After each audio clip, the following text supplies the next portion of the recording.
Hey everybody, this is Malia and welcome to Giraffe Life. Today's episode I'm going to be telling you how to navigate the world as a tall person.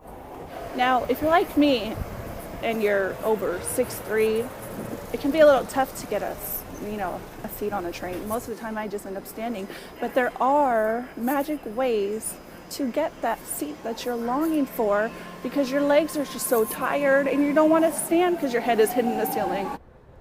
I've actually noticed a few things about our society that really saddens me.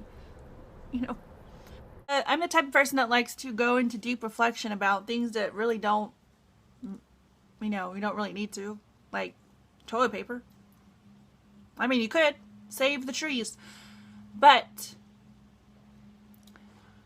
I have been paying attention to public transportation now for the past 3 years, and I've noticed some very disappointing things about people. Let me not limit that phrase to everybody else because I'm pretty disappointed in myself too. I'm a generally nice person, and I know the majority of society is full of generally nice people. If I were to be walking down the street and needing directions, like where the hell am I? There's no signs anywhere. Chances are a random person is just gonna be like, yo, tall girl, you're supposed to go that way, because that way's not the right way. But whenever I go on the subways or the BARTs or the buses, everybody changes and transforms like freaking Shrek. You're standing outside the station, they're like, hey, oh my god, you're so tall. Once those doors open, they're like, get in the seat! Seat monsters! Everybody's running to the same seat.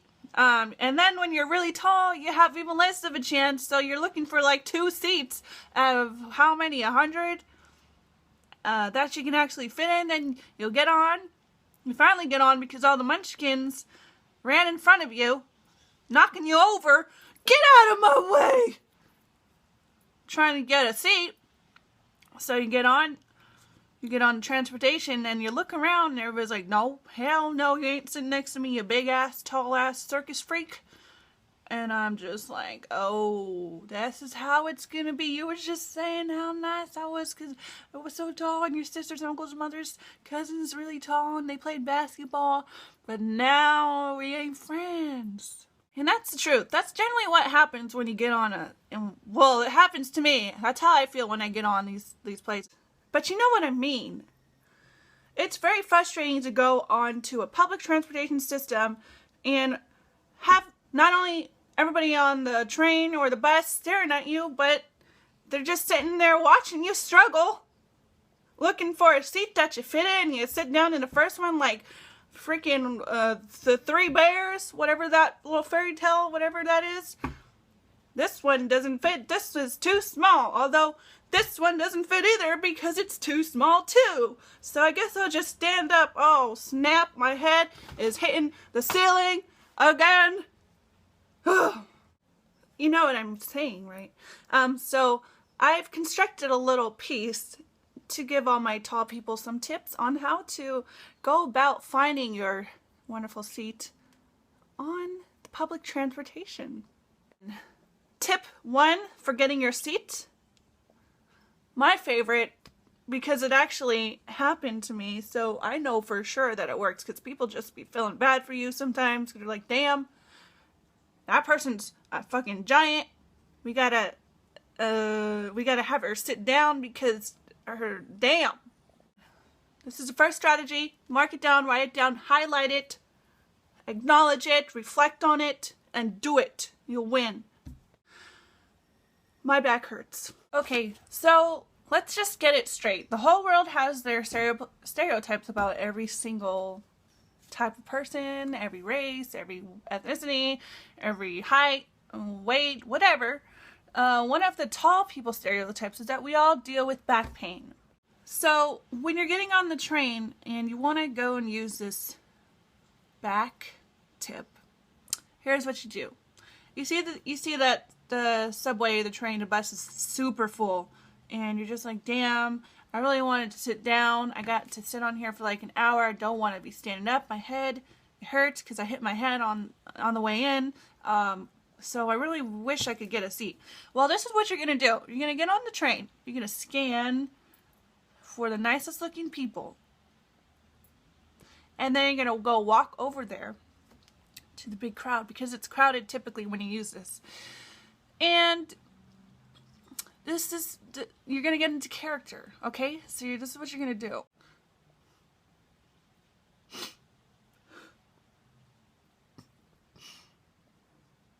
So you're going to make that face, and you're going to do it for a few minutes until somebody notices. Now, don't be afraid to use your body language. So along with your very somber pain face, make sure you use your body a little bit. Put your back into it, like so.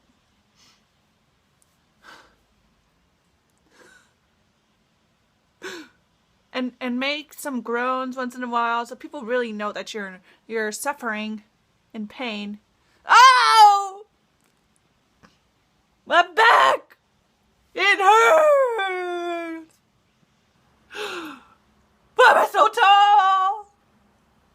When I play basketball, my back! Oh, I need a chair right now! This isn't wrong. I'm just taking advantage, you know. Some people, you know, this is what happens. This is how you adapt when society builds things that are too small and you can't fit into them. So what are we going to do? We got to adapt, okay? So this isn't wrong, right? They're going to be like, are you okay? Are you okay? Are you? Do you need to sit down? Are you, here, you can have my seat. Dang! And that's how you know if you've won them over, when they're asking you what's going on. That's how you do, you know, that's how you utilize tip 1, my back hurts. Get yourself a seat. But if that doesn't work, I have another tip.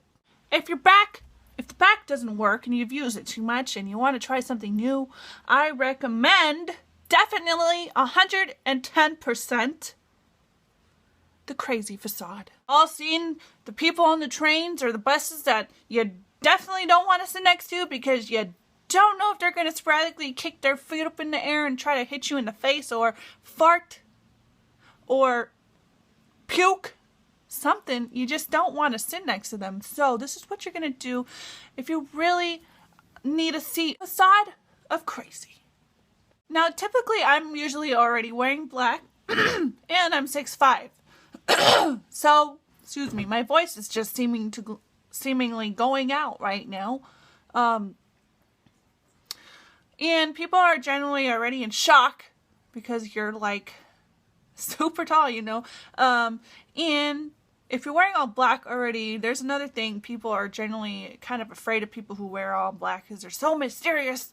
And so when you put these two things together, this is typically what I have found. People think you're crazy, but you can kind of go with it and kind of play the part that they're putting in their minds for you. And that's how you'll get a seat.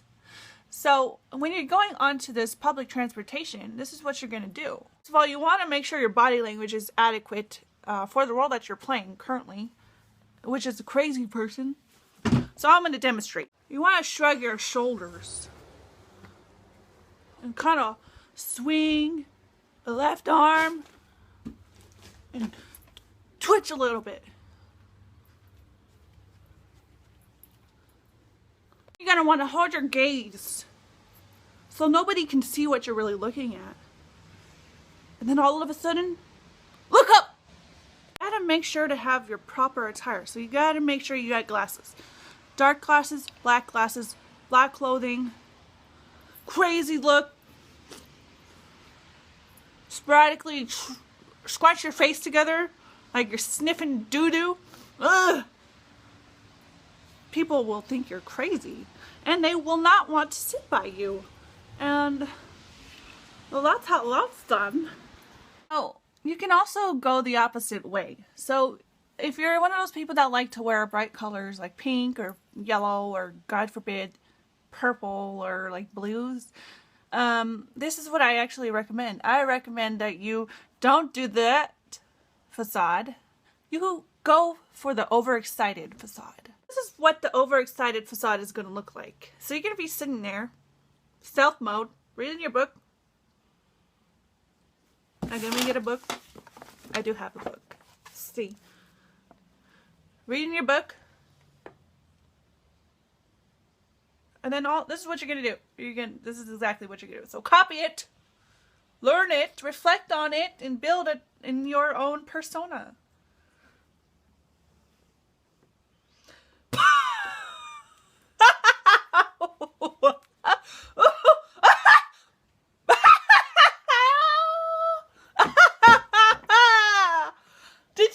You can't believe this book. This book right here. This book right here is so funny.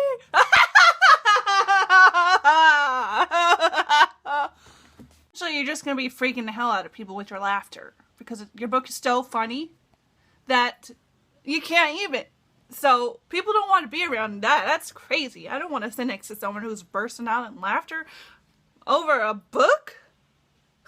Definitely a seat getter. This is how we utilize our heights in order to adapt to a world that's, too small for us for the most part. Whether it's shopping or going out, going in airplanes, it's a whole nother topic, but finding a seat in public transportation is very difficult for us, and sometimes, we want to have the freedom to sit down too and not always be forced to stand up, especially those who have physical issues and maybe do have back problems. It's just not fair, and it's not okay that there's only a couple seats, and then to have those seats taken by people who don't really need them. That's another thing that should be addressed, but it's not being. So anyways, to go over what we learned today, we learned some tips on getting a seat. The first one is pretending that your back hurts. The second one is the crazy facade. And I use crazy loosely because what is crazy? Okay? Right. And the third tip was going the opposite of a crazy facade, of the darker clothing and kind of the slower movements, but actually being laughing, and nobody wants to be next to an overexcited person. That's just the truth, because the public transportation is not the place to get overexcited. Nobody wants to deal with that. They want to be in peace and chill and listen to music or study, whatever the hell people do on there. So yeah, so this is how you navigate the world of public transportation if you happen to be over 6'3" and a woman or a man. I mean, actually 6'3", 6'2", 6'1", that's pretty damn tall too. So if you're about 6 feet, you're a woman or man, this is how you navigate the world in public transportation. And I hope these tips have taught you something today. I really do. Because they have really meant a lot to me, and I've been reflecting on it, and I feel like I needed to share these tips to you. And if you have any tips as well, please feel free to comment. I would love to hear what you got going on, because maybe that'll help out in other situations too. And thank you for watching Giraffe Life, and this is your host, Malia. All right.